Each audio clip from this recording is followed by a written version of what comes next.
বন্ধুরা, আইপিএল দুনিয়ায় বড়সড় এক ধামাকা হয়ে গেল। যে আরসিবি কে নিয়ে গত 17 বছর ধরে টপি না জেতার ট্রল চলতো, সেই আরসিবি এখন ক্রিকেট ইতিহাসের সবচেয়ে দামি দল। হ্যাঁ, ঠিকই শুনেছেন, বিরাট কোহলির দল এখন টাকার অঙ্কে সবাইকে ছাড়িয়ে গেছে। রাজস্থান রয়্যালস আজ সকালে যে রেকর্ড করেছিল, কয়েক ঘন্টার মধ্যেই সেই রেকর্ড গুড়িয়ে দিয়ে ইতিহাসের সবচেয়ে বড় চুক্তি সেরে ফেললো রয়্যাল চ্যালেঞ্জার্স বেঙ্গালুরু।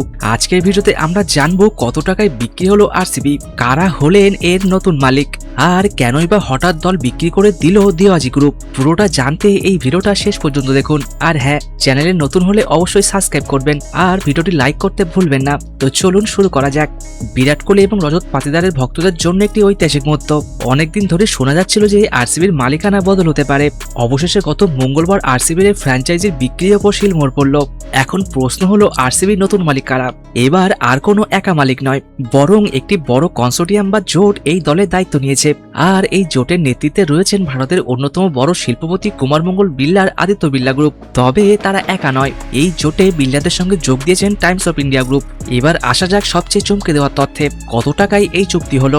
বন্ধুরা, টাকার অঙ্ক শুনলে আপনার মাথা ঘুরে যাবে।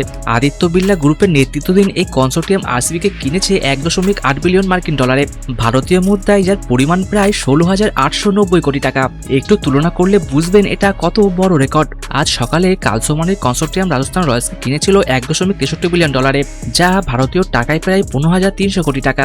কয়েক ঘন্টার ব্যবধানে সেই রেকর্ড ভেঙে চুরমার করে দিল আরসিবি। এমনকি গত বছর যখন গুজরাট টাইটান্সের 66% শেয়ার সিভিক ক্যাপিটালস কিনেছিল, তখন তাদের মোট ভ্যালুয়েশন ছিল 7,500 কোটি টাকা। অর্থাৎ গুজরাটের তুলনায় আরসিবির দাম দ্বিগুণেরও বেশি। এটাই হলো বিরাট কোহলি এবং আরসিবি ব্র্যান্ডের আসল ক্ষমতা। অনেকের মনেই প্রশ্ন জাগতে পারে, দিয়াজিও পিএলসির মতো বড় কোম্পানি কেন হঠাৎ আরসিবিকে বিক্রি করে দিল?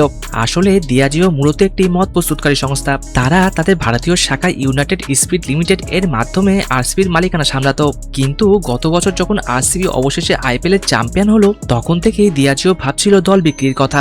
কারণ দিয়াজিও গ্রুপ বর্তমানে কিছুটা আর্থিক সংকটে রয়েছে। তাই চ্যাম্পিয়ন হওয়ার পর যখন ব্র্যান্ড ভ্যালু তুঙ্গে, ঠিক তখনই তারা লাভজনক ডিল করে দল থেকে বেরিয়ে যাওয়ার সিদ্ধান্ত নিয়েছে।